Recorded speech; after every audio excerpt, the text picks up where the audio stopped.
That while I agree with you that there are some issues to be tackled within certain views of Islam, there are some people who take things too far, that don't understand how we're supposed to treat Christians and Jews in the Sharia. Yeah. Understanding. Yeah. I'm listening. That, but I don't think that's the same thing as saying we should not be standing behind these people. I think we can admit that Hamas needs a change, but I don't think that means we shouldn't be wholeheartedly putting our hands behind resistance for Palestine. Right. So do you want me to reply to that? Yeah. Okay. Firstly, I think that you're naive. Let me finish. I think that you're naive in your understanding of what Islam requires in its treatment of Christians. If you look at the commentary, and we're about to do it after I've given you a right to reply, if you look at the commentary of Surah 9:29 given by classical Muslim scholars. I'm a Shia. Well, okay, fine. I mean, that does change things. It does change things. Fair enough. I didn't realise you were a Shia. But if you look at Sharia law as practiced by the Iranian state, Christians don't have equal rights with Muslims. I'll give you an example. So in Iran, if a Christian man and a Christian woman are in relationship, and I know 3 Christians personally that are all in relationships with Muslim women, under Iranian law, that marriage is illegal. Yeah. Right. But if a Muslim man is in a relationship with a Christian woman, that marriage can be legal. Let me finish. So here's my example. I'm landing now. So in that example, what we see is that Christians do not have equal rights with Muslims under Islamic law. Do you agree with the law or do you condemn the law? No, I agree with that. I'll tell you why. No, hold on, because we can look to the UK. Can I, in the UK, have my 4 wives? Can I have 4 wives under the UK, legal UK 4 wives? No, I can't have my full Islamic right to wives under the legal system. I can have the nikah. I can't have the 4 legal wives under the system.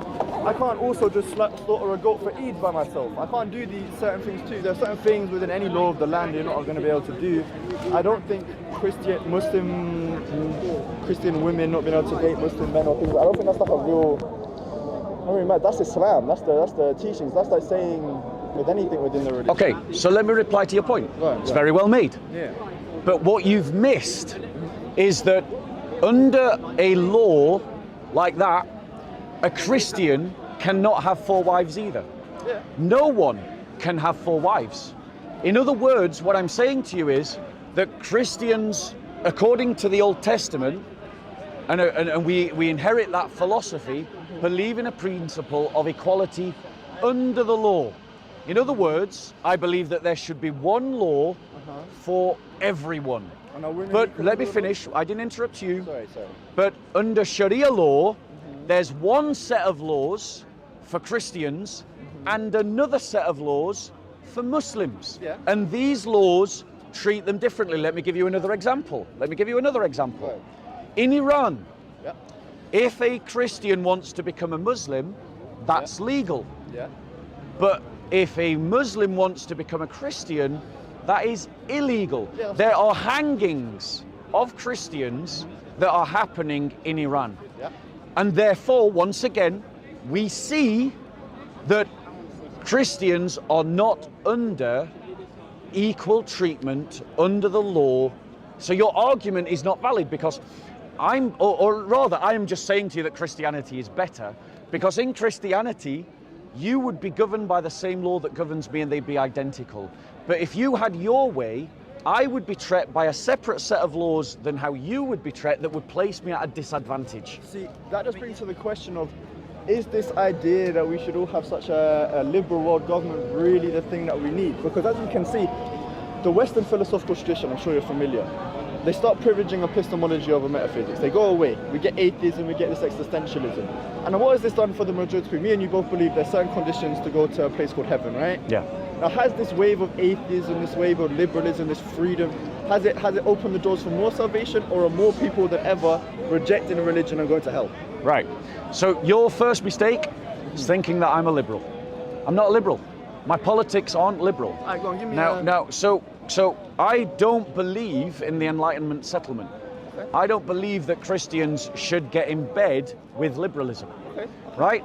Because liberalism is allowing people who support what I would call toxic values and toxic beliefs, like the reintroduction of slavery, like the idea of child marriage, like the idea of discrimination on the basis of religion and creating two kinds of laws, like wiping out anyone who's not a Jew, a Christian, or a Muslim. Those kinds of toxic values are tolerated by liberalism. Yeah. I would not tolerate them. Okay. I would deal with them, right? And the reason why I would deal with them is whether a Christian advocates for them, or a Jew advocates for them, or a Muslim advocates for them, they just are abhorrent values. So don't mistake me for a liberal. Okay. Now, but you haven't, all you've actually done is agree that we should discriminate against Christians in the Middle East. I won't call it discrimination. I feel like there's a... If like, I know Muslims who become Christians, personally, right? Right? Should they be killed under an Islamic state? Yes. Right. Does the Quran say that there's no compulsion in religion? Yes. If you stick a gun to someone's head and say you're going to stay a Muslim, is that compelling You're them? not supposed to do that. No. I'm using the metaphor. Like, but yeah, if you... there is a difference of opinion though. So there is a type of murtad in which his repentance cannot be accepted, and there's a type who can. The type who was born a Muslim, his repentance can be accepted. The type who converted and then left it is a type of repentance. Right, but think logic. What's your name, bro? Luke. Think logically. If I let you walk into a room and then say you can't leave, and if you try to leave, I'll shoot you. Yeah. But you want to leave, right? Couple of questions. One, in your heart, have you already decided to leave? Yeah. In your heart, in some sense of imagination, have you already left? I suppose you could say it. Yeah. And if I say if you leave this room, I'll shoot you, am I compelling you to stay? I think so, but I think there's a... That's good. Now go back to what's Allah's words on this. You see, this is the thing though. When you're talking about morality, we're going to both be presupposing that our religious beliefs from our God is what's going to define what's moral. Yeah. So you can say you find it unlikable. We can't say we find it immoral, because my morals are going to be based on the Quran. They're going to come from God. Right, but what I'm pointing out to you, right, is that, and when you come to accept the apostasy laws, is that based on Sahih al-Bukhari? Well, no, I'm Shia. Well, Shia do accept some of Sahih al-Bukhari. Only stuff that's between both. Fair enough. So when Sahih al-Bukhari and Sahih Muslim talk about the apostasy laws, you're not getting your view of apostasy laws from those hadiths.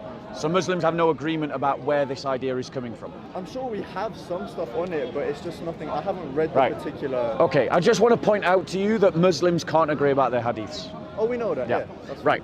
So now coming back to the Quran. The Quran says, let there be no compulsion in religion. Is that true? Yes. Right.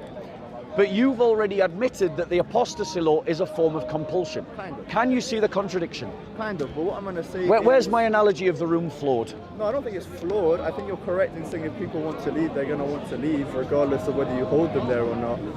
But in apostasy laws, you will be holding lots of people there. You've got to, with apostasy laws, to be executed for apostasy, you'd have to admit it openly to 4 people first. Yeah.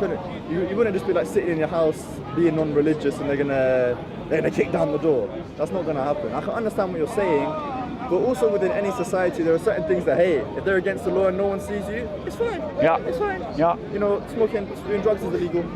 But as long as we do it behind closed doors, even in them parliament buildings, as long as no one sees them, it's okay. That's not okay. I mean, it's what they do though, right? I mean, okay, not in the moral sense, I just mean in the societal sense. Right. We get away with it. In the same regard, while I understand that there are harsh punishments, I also believe there is wiggle room. I believe there is a nice amount of wiggle room.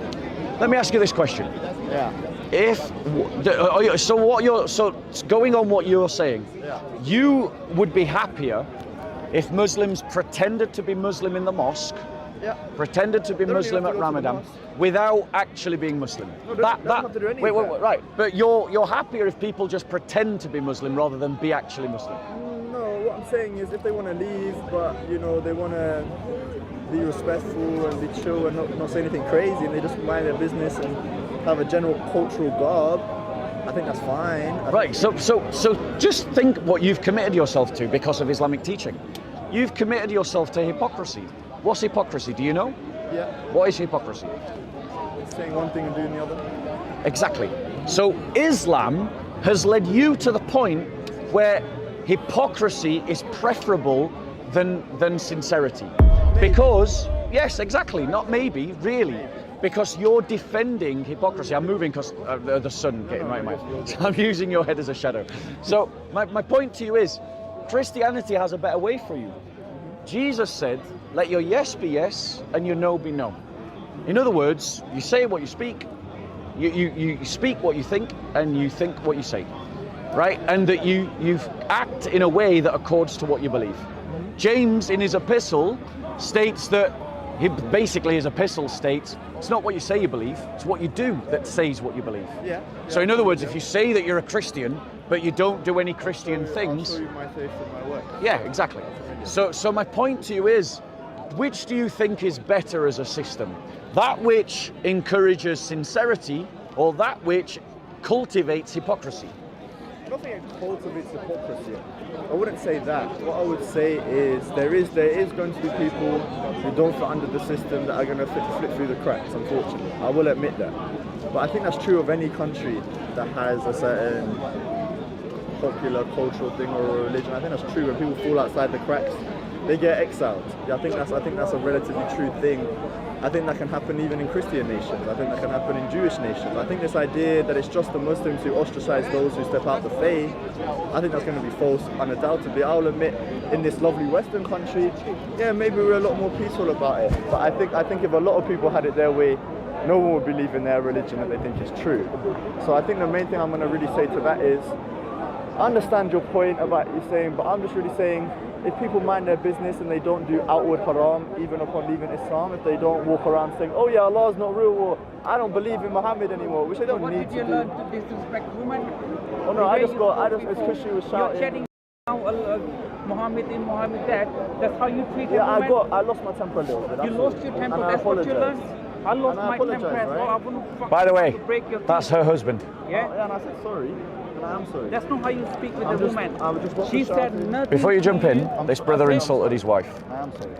From next This time, brother any insulted woman his you wife. speak Before you jump in, What your mother this man told you, insulted mother, his you have wife been to heaven in your front fucking of him. feet. So before you jump in, I'm just letting you know. I'm jumping. Yeah. No, I'm just letting you know. I just lost my temper, I'm autistic, and there's lots Next of time, shouting. give your Just lost respect my to temper. women. I will, I Yeah? promise. I promise. I You promise. didn't answer to my question. You are, for me, you are extremist Christian. You don't represent Christian. For all, majority of Christian for you is in heresy, and you believe that Israel should stay in Palestine with the temple. For sure. So- destroyed Masjid Al-Aqsa. This is apocalyptic. Apocalyptic vision. The apocalypse. So Yeah, we you know, were just there is having a two things. conversation. No, hold on one second. There is Sir, two sir, things. sir. You represent yourself. I'm happy as- to talk to you. Yeah. Let me finish talking to him, and then me and you can have a conversation. Okay? Let me talk to him, and then I'll talk to you. Peace with you, brother. Go on. So, my point to you is, Luke, right? Look where Islam has got you, right? Islam has got you to the point where you're defending hypocrisy, where you're defending apartheid, treating people by different sets of laws based on some characteristic. In the West, we know it by racial apartheid, but Islam is religious apartheid. Now, let me ask you this question. If the British government passed a law that said that if you do dawah, Yeah. we're going to arrest you. If Yeah. you convert to Islam, we're going to kill you. Yeah. How would you describe those laws? I'll be honest, a little bit oppressive. Right. And would you object to those laws?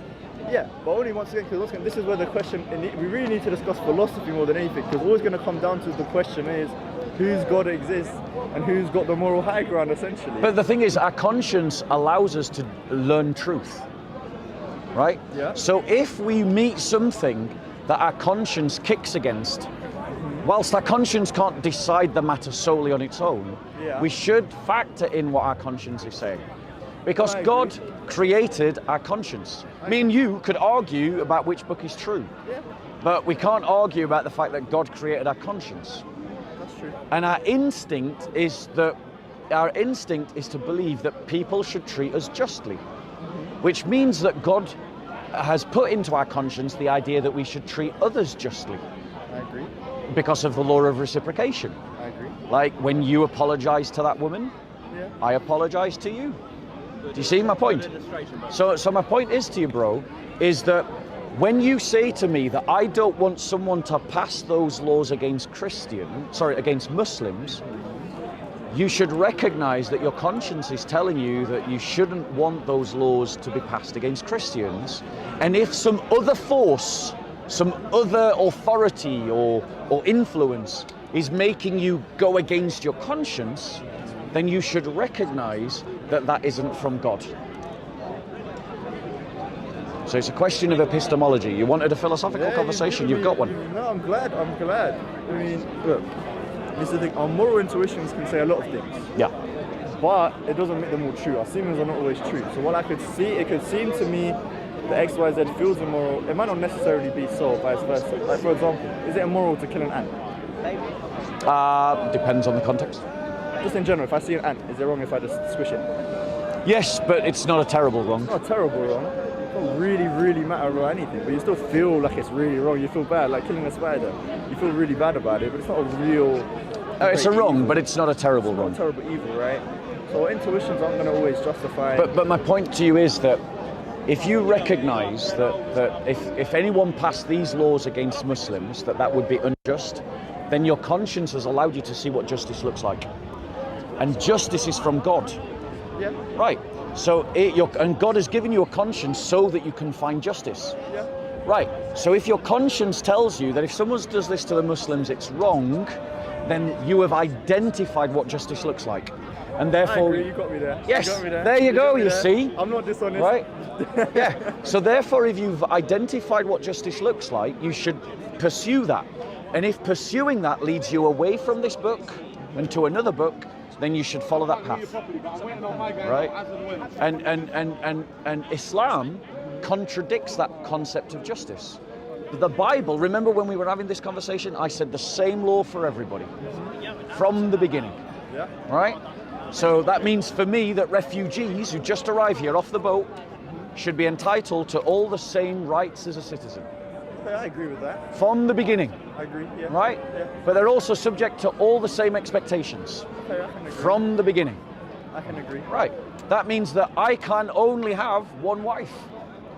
You can only have one wife. Remember, justice points towards a Christian faith because Islam teaches against justice, which your conscience has allowed you to identify. Does that make sense? Yeah. So my point to you, Luke, is that you have, no offense, I don't know the circumstances of your conversion to Islam, right? I don't know. Philosophy. Okay, but my point is you took a philosophical misstep. Okay. That's understandable, everyone does, right? But now that you've seen that you took a philosophical misstep, you owe it to yourself to correct. Because standing on the truth is more important than being a Muslim, right? Yeah. Right. So I've identified for you a very good, solid reason to take a step back from Islam. And I've also, in that same argument, given you a very concrete step to step towards Christianity. Yeah, do you see it? I do see it, yeah.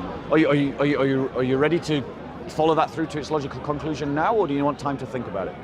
What time to think about it? Because it still comes down to the question of if Islam is true, then all the moral propositions are true, regardless of how I feel about it. Right. And vice versa for Christianity. Yeah. And we gave you a reason to think that out. Yeah. So your conscience is from God. The two books are in dispute. Yeah. I say the Quran is false, you say the Bible is false.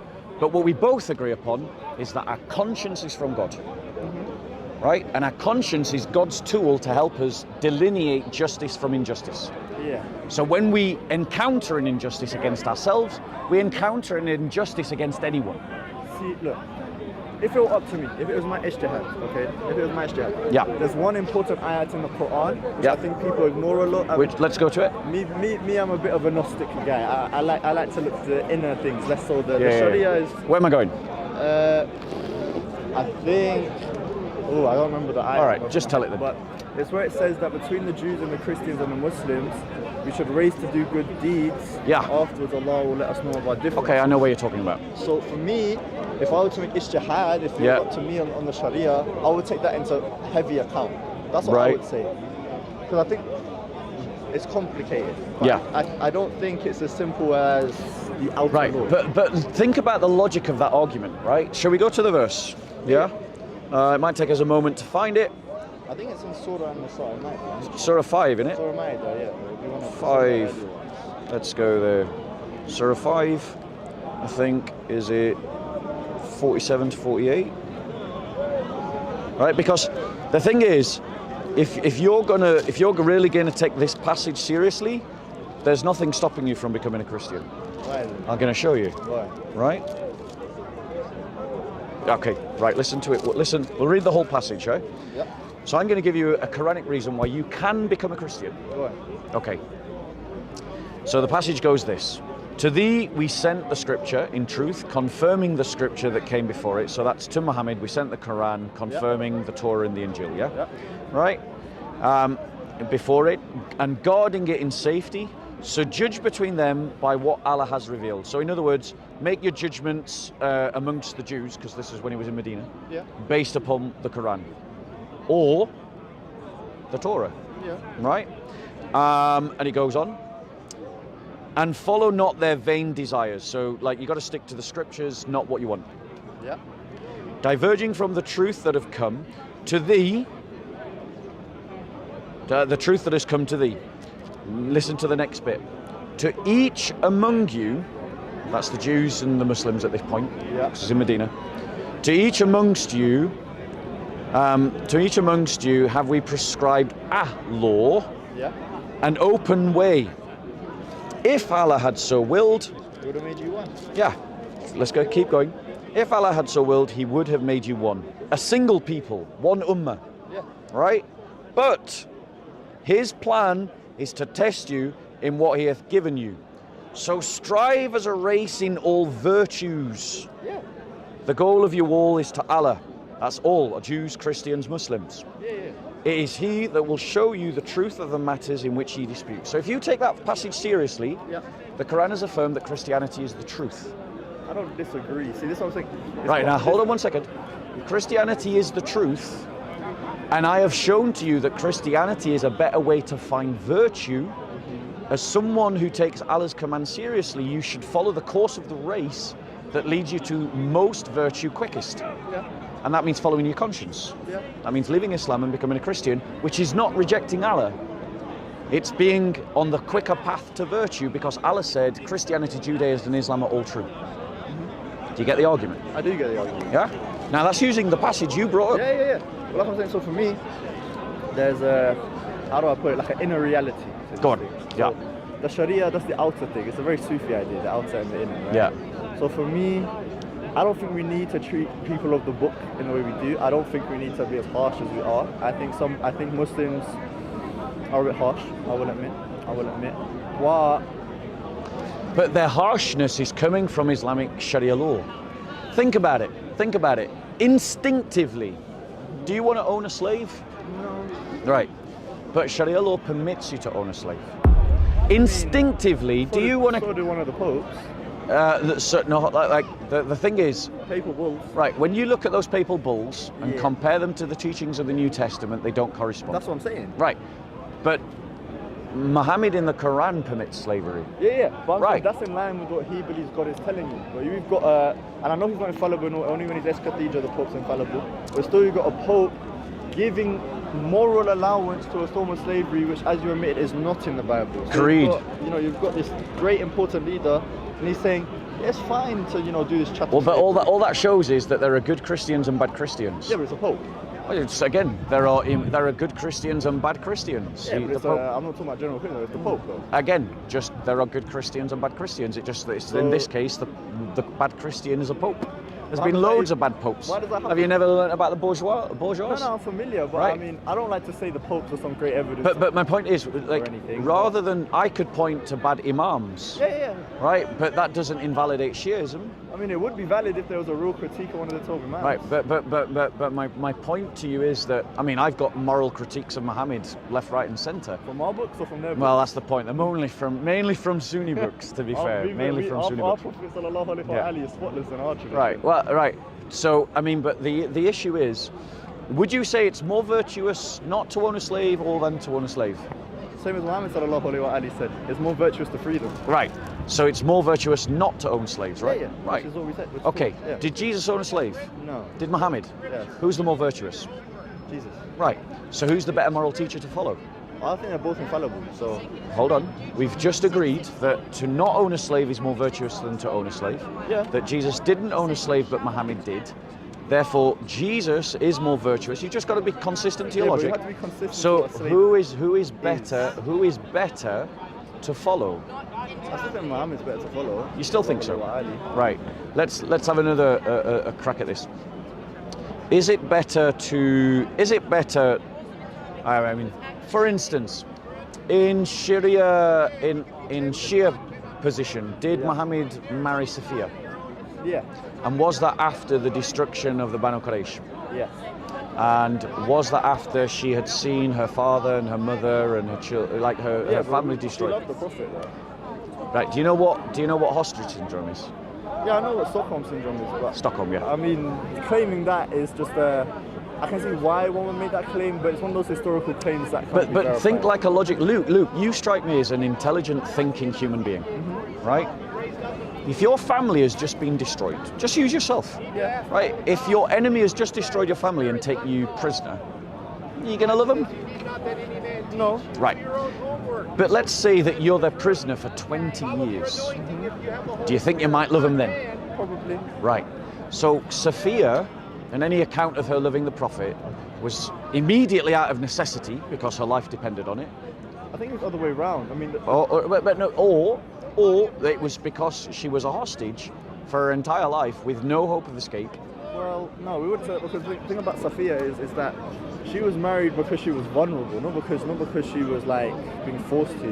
Well, I don't know what the Shia texts say, but according to the, we say that she wanted to marry the Prophet.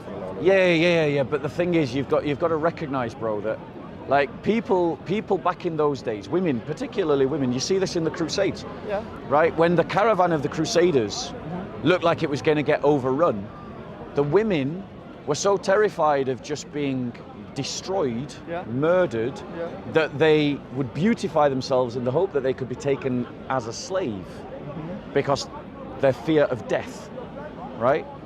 The fear of death is a powerful thing. It makes people do crazy stuff. I agree. Right? But those women weren't happy to be taken as slaves, No, but I their agree. choice was slavery or death. Yeah. Sophia's position was slavery, a sex slave to a nobody, or a sex slave to Muhammad the Prophet. Like, either way, she's going to be someone's sex slave. I don't think she was a sex slave.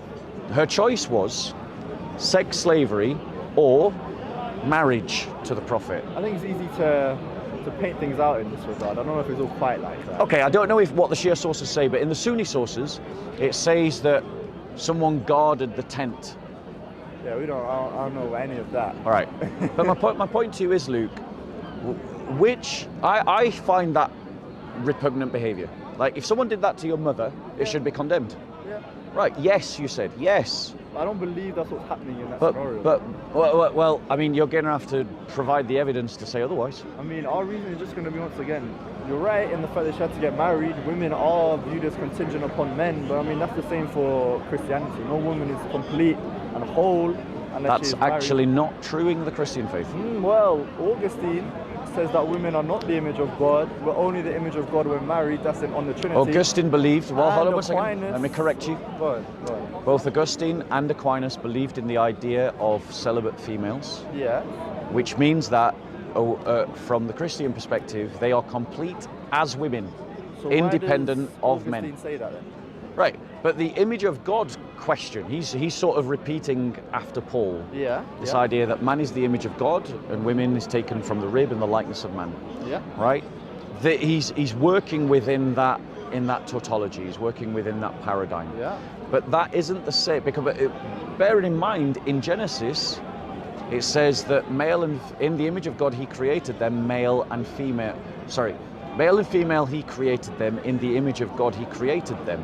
So the image of God is bore by both male and female. That's the opposite of what you just said, though. No, Paul is not contradicting. He's not contradicting Well, one Genesis. saying women are, Yeah, one saying women are yeah. not. No, let me finish. If women are the image of men and men are the image of God, what is the image of women? Well, they're only the image of God when under the Do head the of logic. household. I can tell you can think logically. Yeah, If I get men your are the image of God argument. No, I get your and argument. women are the image of men, what is the image of woman? Yeah, once again, I get your argument. You're not answering the question. I'm agreeing with your argument, but Augustine verbatim says they are not the image of God unless they are joined to a man, and with him as the head, only then. Then Augustine is just wrong. All right, cool. Yeah, we're not tied to Augustine. What about Aquinas who says women are misbegotten? We're tied to the scriptures, and the scriptures teach that man and woman are made in the image of God, that man is made in the image of God, and that woman is made in the image of man. If man is made in the image of God and woman are made in the image of man, the image of woman is God. Oh, then you have to. Where is my look? Why is one of the most important church fathers saying the opposite? All church fathers get something wrong, bro. Everybody accepts that. There's multiple. Tertullian thinks they're the reason. Tertullian's not a church father. Try again. He is basically. No, he isn't. I know you guys. No, he isn't. No, he isn't. He's a big He is not a church father. He's a church writer. He's not considered a church father. Sure. He's considered a heretic. I know. I know that. Right, so he's not a church father. So is Origen. Exactly. So there you go. It doesn't mean there's any. Just because someone was a influence. Christian thinker doesn't mean that they're a father of the church. You think Origen and Tertullian had no influence? Of course they had influence, but that doesn't make him a father of the church. I'm not saying it does. I'm just There we saying, go. I'm just saying we can't dismiss him as unimportant. I'm not dismissing. I love Origen. Okay, I've got his book, First good. Principle. I read it. Yeah, great. I don't think he could be declared as a heretic, but I don't think he's a church father because he gets too many things wrong. Okay, that's fair enough. And that is the Christian position, bro. then When how I'm do in, my point is, if these are some of the reasons, honestly, Luke, if these are some of the reasons why you've rejected Christianity, then you have missed. not why. You've thought your way out of Christianity wrongly. So, what are your reasons? Oh, well, for me, I just don't see through logical deduction the Trinity. I understand how Aquinas explains it, but all his arguments of God don't conclude in a three hypostasis with the essence. Right. I just would present it to you as a brute fact. No, I don't believe that. Right. So I think that, well, firstly, I explain to me what is your objection. Let me tell you what my interpretation of the Trinity is, and then you respond Do you to it. hold to the Thomist view? Well, no, I'll just explain my Right, position. go on. There's one essence. Yeah. There's three hypostases. Yeah. In the thing that they are, they're one. Yeah. In who they are three. Yeah, I know the whole. Right. I know the whole. So, that is Aquinas'. well, no, I'm not agreeing to anything and everything that Aquinas says. I'm not putting myself in that box. not everything, So but respond to what I say and tell me why there's a problem there. Oh no, I'm not saying there's a problem. Like I said, when we logically deduce God's go on then. existence, right? Yeah. Through the Diente, I'm sure you're familiar with the Diente. The Diente even itself doesn't conclude that there are three hypostases. I'm not familiar with the Latin. I might be familiar with the concept, but what? The Diente is the existence-essence distinction. You know, the formal cause, so the full cause is the formal cause, the Right. essence is sustained and gets its existence from outside itself. Yeah. Therefore, there is a per se series, therefore, a rest and necessary existence, and the necessary existence is essence and existence are one and the same, and therefore divinely simple. Right. So let me just deal with it in a different way. There is the essay, which is the Father, but the Father is always the Father. Yeah? If you're the Father, what is required? Do you have a son? There you go. So now we've established the Son, logically. If the Father has always existed, as the Father. Let me ask you your paradigm, not my paradigm. Right, but there's a point. You're trying to say that the Trinity is not internally consistent.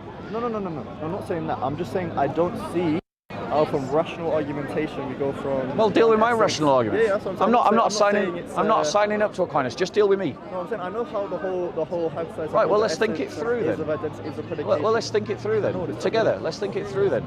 Right? So if there is a singular essay, a soul essay, soul being, that is Father, what logically has to follow? I mean, I don't have to believe he's a father. No, I'm talking, you're saying that Christianity is not logically consistent. So we're just talking within Christian paradigm. That's not what I'm saying. I'm not saying there's a logical flaw. I'm saying that when we reason to God, we don't come to the conclusion of 3 hypostases. That's what I'm saying. I'm not saying it's illogical. I understand how it works when we have a system for it. Yeah. I'm not one of these Muslims who says, oh, well, the Trinity is so illogical. How can you? I don't believe that. That's silly. That's Fair enough. silly. And I appreciate you willing to admit Trinity is that. 3 You're much closer hypostases. to the truth then. Yeah, 3 hypostases, 1 essence. The essence is God and identity. So you, the that makes persons- sense. Yeah, that's all fine. I'm Rationally saying consistent. it's rationally consistent. I Thank just you very don't much. come to that conclusion Okay, myself. fine. So now let me counter then. Go ahead. Your Quran claims to be from Allah, your Quran claims to be free from errors, and your Quran gets Trinity wrong. Ergo, the Quran is not from Allah. You should reject Actually, Islam, and you need to pick up your Bible and